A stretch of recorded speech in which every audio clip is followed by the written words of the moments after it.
अस्सलाम वालेकुम क्लास। बेटा आपकी ऑनलाइन क्लासेस का सिलसिला जो है वो स्टार्ट किया गया है, शुरू किया गया है।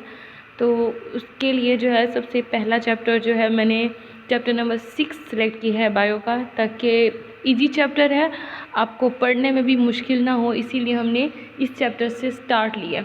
ठीक है, तो सबसे पहले जो चैप्टर का नाम है अगर हम उसको देखें तो सबसे पहले आपको डेफिनेशन जो है वो पता होनी चाहिए कि एंजाइम क्या है, क्योंकि आप एंजाइम का चैप्टर पढ़ रहे हैं।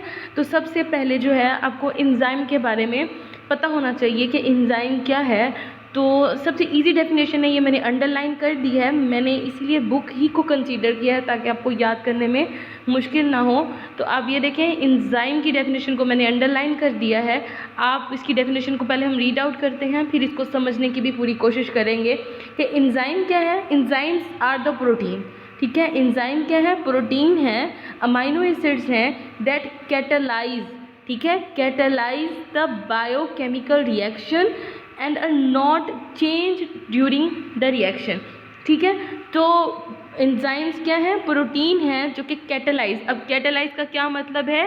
किसी भी रिएक्शन को स्पीड अप कर देना। ठीक है, स्पीड अप कर देना क्या कहलाता है? कैटालाइज कर देना। मतलब कोई रिएक्शन है, आप कहेंगे कोई रिएक्शन है, जैसे हम कोई भी केमिकल रिएक्शन करवा रहे हैं, ठीक, जैसे H+O2, ठीक है, H+O2 is equal to H2O water. ठीक है, तो ये वाटर बन रहा है। इस वाटर को बनाने के लिए अगर फॉर एग्जांपल किसी रिएक्शन को चलाने के लिए हमें 2 मिनट चाहिए और हम उसमें ये कैटलिस्ट ऐड कर दें, ठीक है, हमने क्या किया? एक कैटलिस्ट ऐड कर दिया, तो ये रिएक्शन जो है हमें हो सकता है 1 मिनट में मिल जाए, आधे मिनट में मिल जाए। तो ये क्या हुआ? हमारे रिएक्शन की जो है वो स्पीड को फास्ट अप कर दिया। तो इसको हम क्या कहते हैं? स्पीड अप कर देना, स्पीड अप कर देना किसी भी रिएक्शन को। ठीक है, और बायोकेमिकल का क्या मतलब होता है? बायो का मतलब होता है लाइफ, और केमिकल का क्या मतलब होता है? रिएक्शंस। ठीक है, तो वो रिएक्शन जो लिविंग ऑर्गेनिज्म की बॉडी में हो रहे हैं उनको स्पीड अप करना जो है वो एंजाइम का काम है। इसके बाद अब रिएक्शंस कौन से हो रहे हैं, अगर हम इसकी बात करें कि what kind of reaction occur in a living body, कि कौन से टाइप के रिएक्शन जो लिविंग बॉडी में हो रहे हैं, तो उसके लिए आपको मेटाबॉलिज्म, एक टर्म है मेटाबॉलिज्म, अगर आप उसको समझ लें तो आपके लिए आसान हो जाएगा। जैसे ये लाइन है एक मेटाबॉलिज्म की, सही। अब मेटाबॉलिज्म जो है वो एक ग्रीक वर्ड है। मेटाबॉलिज्म ग्रीक ज़बान से लिया गया एक वर्ड है, लातीनी ज़बान का, जिसका मतलब है चेंज कर देना। ठीक है, चेंज कर देना, और उसको मतलब किसी भी चीज़ को तब्दील कर देना। अब अगर मेटाबॉलिज्म की खुद की डेफिनेशन आप देखें तो मेटाबॉलिज्म की डेफिनेशन आपके पास जो है वो यहाँ से स्टार्ट हो रही है, यहाँ से। ठीक, अब वो कह रहा है कि मेटाबॉलिज्म जो है वो क्या है? Metabolism is the set of biochemical reaction that occur in a living organism in order to maintain the life। ठीक है, अब वो कह रहे हैं कि मेटाबॉलिज्म क्या है? मेटाबॉलिज्म इन ह्यूमन बॉडी में जितने भी रिएक्शन हो रहे हैं, ठीक है, जैसे आप ऑक्सीजन अंदर लेके जाते हो, कार्बन डाइऑक्साइड बाहर लेके आते हो, इसके अलावा आपने खाना खाया, ठीक है, फूड स्टफ लिया, ऑर्गेनिक फूड है, जैसे आपने कार्बोहाइड्रेट्स लिए, रोटी खाई, चावल खाए, वो डाइजेस्ट हो गए, आपके मैदे में जाके हज़म हुए, हज़म होके एनर्जी आपकी पूरी बॉडी को मिली। ये सारे के सारे रिएक्शंस हैं। ये सारे रिएक्शन जो किसी भी जानदार में हो रहे हैं उन्हें हम क्या कहते हैं? मेटाबॉलिज्म कहते हैं। ठीक है, और मेटाबॉलिज्म क्यों ज़रूरी है? मतलब अगर आप कहें कि why we need the metabolism, हमें मेटाबॉलिज्म की क्यों ज़रूरत पेश आती है, तो मेटाबॉलिज्म आपकी बॉडी में, देखें मैंने अंडरलाइन कर दी है, ये रेड लाइन जो है आपको बता रही है these process allow the organism to grow. ठीक है, ये वो प्रोसेस हैं जो ऑर्गेनिज्म को किस लिए चाहिए होते हैं? ताकि वो ग्रो कर सके।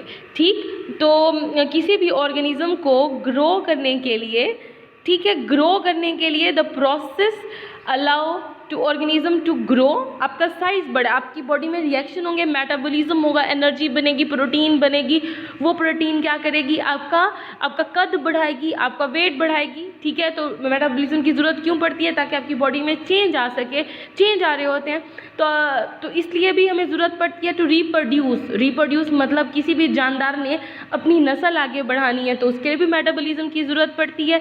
हम अपने इन्वायरमेंट में, हमें गर्मी लग रही है, सर्दी लग रही है, हमें जो है वो पसीना आ रहा है, और भी बहुत सारी चीज़ें जो हम इन्वायरमेंट को देखकर रिस्पॉन्स करते हैं, उसको देखकर अमल करते हैं, किसी भी चीज़ को हम इनटेक और आउटटेक करते हैं तो वो रिस्पॉन्स है हमारा इन्वायरमेंट की तरफ। तो इन सब चीज़ों को मेंटेन करने के लिए हमें मेटाबॉलिज्म की जो है वो ज़रूरत पड़ती है। फिर इसके बाद अगर हम मेटाबॉलिज्म की टाइप्स की बात करें, ठीक है, टाइप्स की बात करें तो मेटाबॉलिज्म जो है हमारी बॉडी में दो तरह की किस्मों में होता है।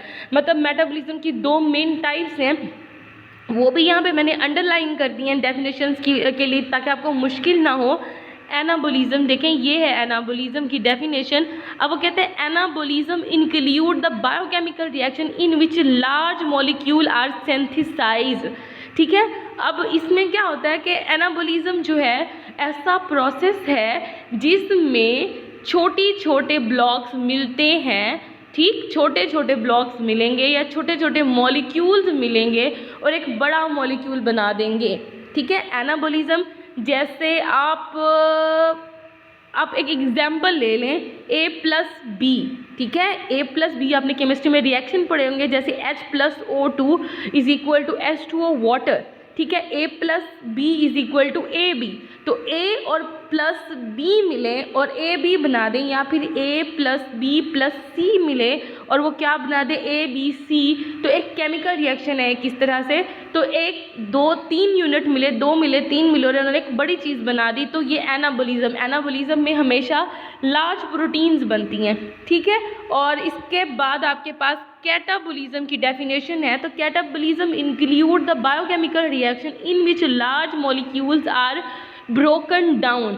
अच्छा, आपको किसी चीज़ की ज़रूरत है, आपकी बॉडी ने वो बना दी, अब एक चीज़ बनी हुई है उसको चेंज करके और चीज़ बनानी है तो उसे कैटाबोलिज्म कहेंगे। मतलब छोटे बड़े बड़े मॉलिक्यूल्स को जैसे A B C आपने बनाया था उसको आप क्या करें, तोड़ दें, A को अलग कर दें, B को अलग कर दें, C को अलग कर दें, तो ये क्या हो जाएगा, अलग अलग यूनिट बन गए।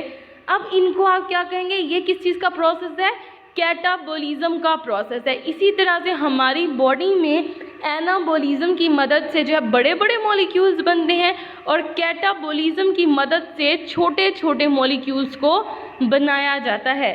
मॉलिक्यूल्स कहें, कंपाउंड्स कहें, हमारी बॉडी में ये सारे रिएक्शंस हो रहे होते हैं, ठीक है। और usually energy is release in catabolism and it is utilise in anabolism.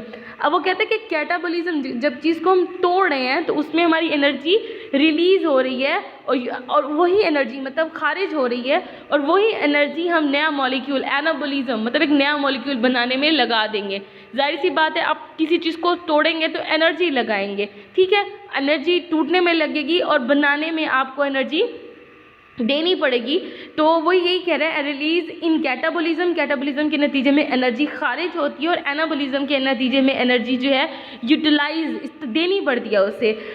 Y the biochemical reaction are actually energy transfer, ठीक है, इन दिस वाई। अब वो कह रहे हैं कि इसलिए हम कहते हैं कि जो बायोकेमिकल रिएक्शन है वो एक्चुअली क्या है, एनर्जी ट्रांसफ़र है।